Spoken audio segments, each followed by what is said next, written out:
Like, this is something entirely different. This isn't a deity. This is more of a formula or an equation or a pattern.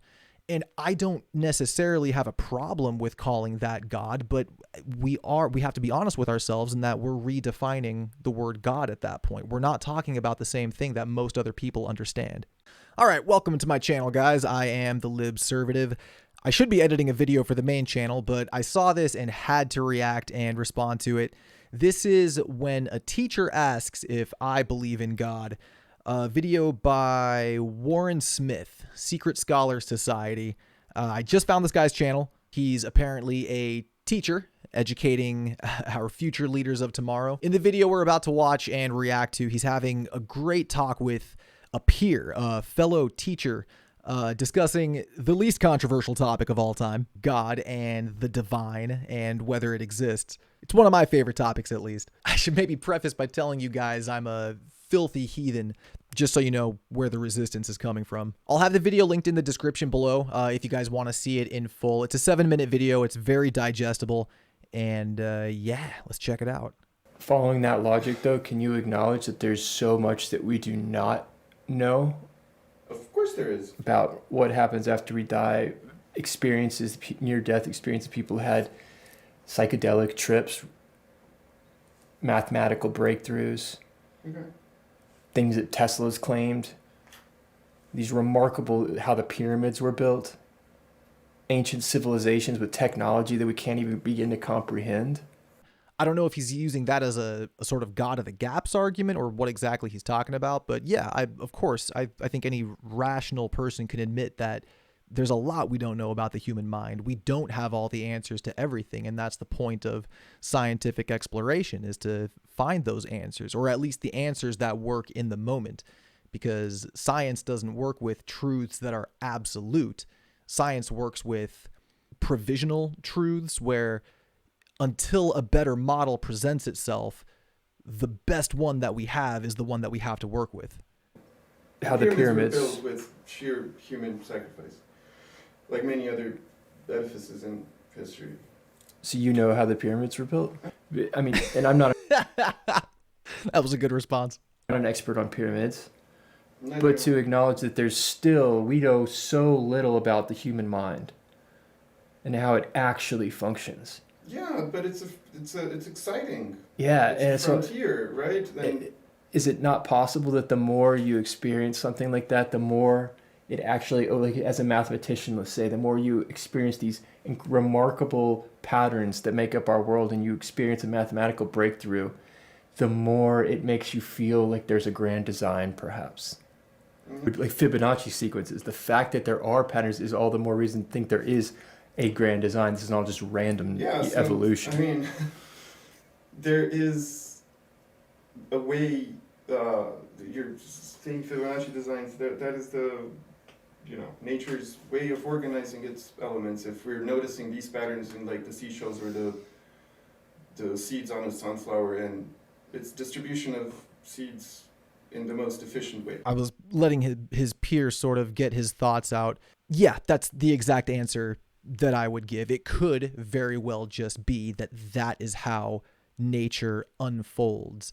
The golden ratio, or Fibonacci as it's called sometimes, it could just be that is nature's footprint. In the same way, if you were to walk along a beach and you leave footprints in the sand, the way nature expands and life grows, that is the footprint that it leaves behind, is that golden ratio, and why it happens to work that way. Doesn't necessarily mean there's a God or some kind of higher guiding hand.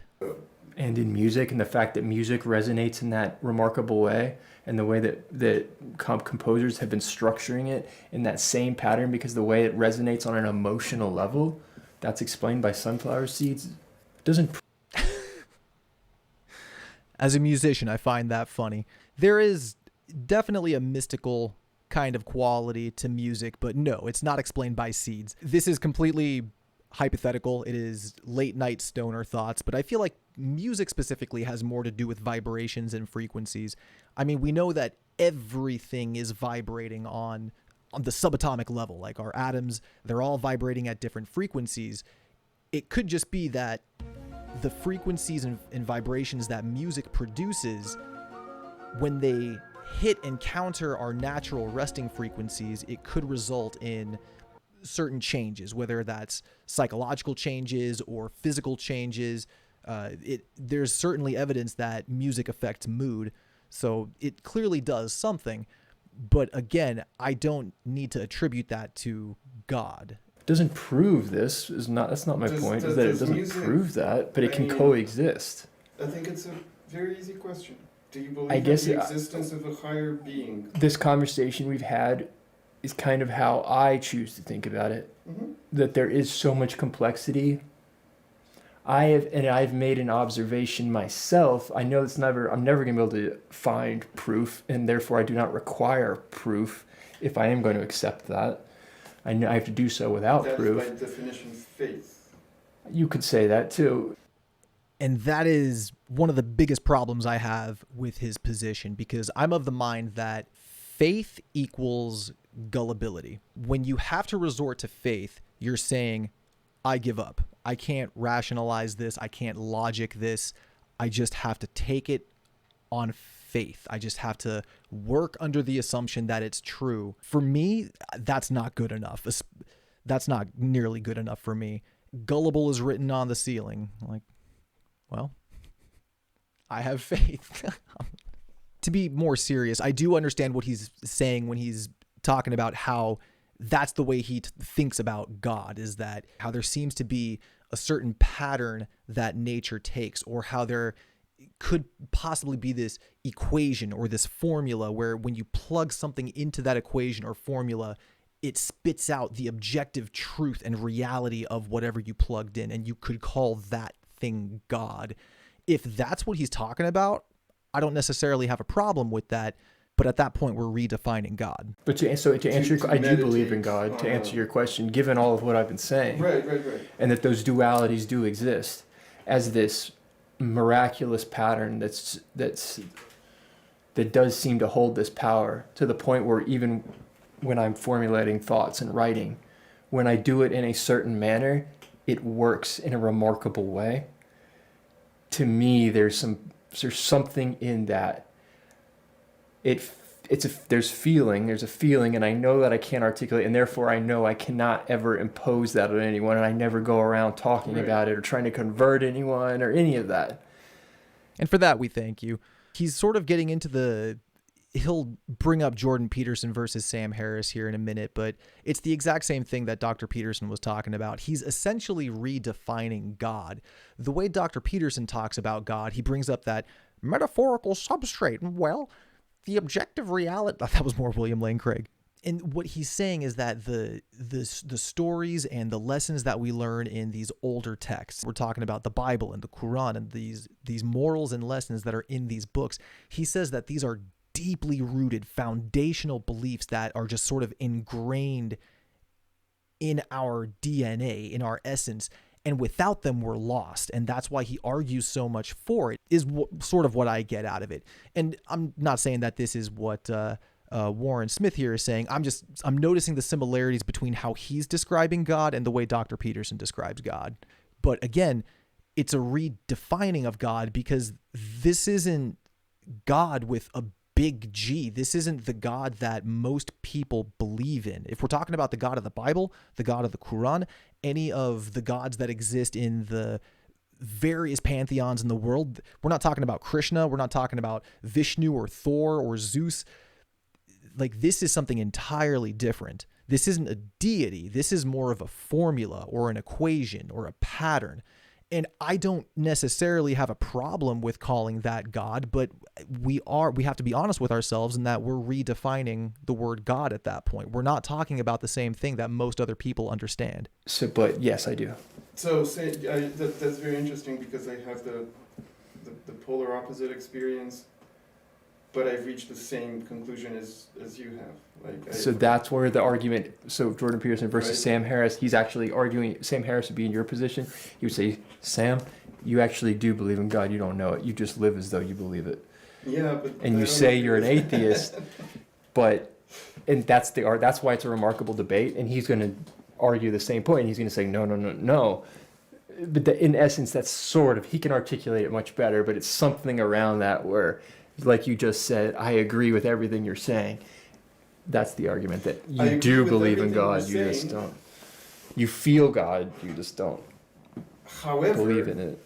Yeah, because we're not talking about the God of the Bible at that point. And I'm kind of frustrated with Warren Smith's peer here. I wish he would be a little bit more specific with his responses. The first thing that, if somebody were to ask me if I believe in God, the first thing that I would respond with is a follow-up question. I would say, which God are we talking about? Because until we get to that base level understanding, we're not going to get very far. There's been over 2,000 gods that humans have believed in throughout the history of mankind. We have to figure out which one we're talking about. Are we talking about the God of the Bible? No, I don't believe in that one. Are we talking about the Egyptian pantheon, Anubis and Horus and all of them? No, I don't believe in those. Are we talking about this ratio, this equation that represents ultimate truth, maybe Einstein's equation to everything, and we're calling that God? I can sort of vibe with that, but that's not the gods or God that I understand a God to be. That's not God with a capital G. That's an equation. It's a formula. How So can you believe everything you just said? I agree with everything you are saying. However, at no point in my life I felt like I need the presence of God. Is there some fear in you possibly about the rationality of it, of someone perceiving you, saying that No. the fact that it sounds so irrational and you don't want anyone to think that you would ever even entertain it because so many people think it is so irrational? Been there, done that. Previously used to believe.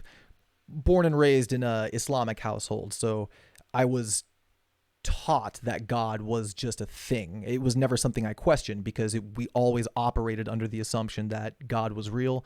We said a prayer thanks before every meal. Like, we weren't super hardcore Muslim. We were diet Muslims, to put it quite frankly. But, you know, up until around the age of, I guess, 18, 19, before I really started asking serious questions, I knew God existed because that's what everybody told me. Everybody talked about God as if it was real. Everybody seemed to act like God was real, at least at home.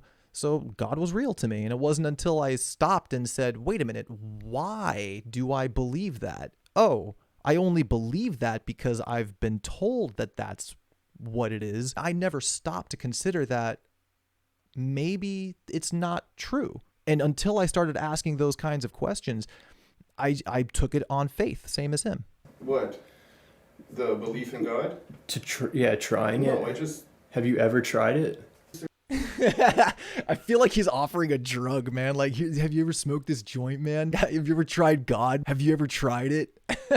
Cool way to offer religion to somebody. Research to not agree with rationally with religion. I also think the Bible is not a moral book. The Bible is pretty deeply immoral, especially in the Old Testament. Okay. Is it possible that there could be a higher power that's not defined by a single religion?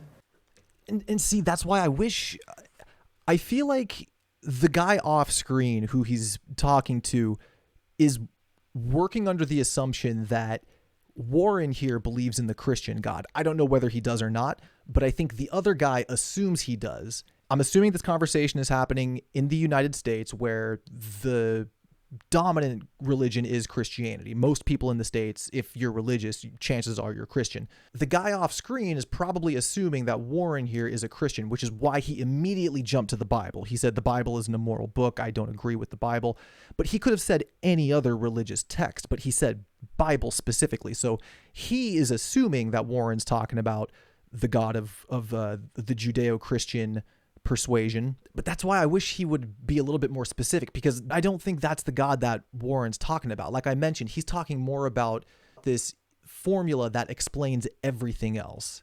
It's not a deity. It's not something that exists outside of the boundaries of nature and the universe. In a weird way, he's saying it is the universe, And I know a lot of people have a problem with that phrasing. I personally have a problem with that phrasing, but more it's because I know that other people have a flawed perception of it. I'm stoned. Don't listen to me. And that could be our own? Arrived at through philosophy? That's an impossible question to answer, right?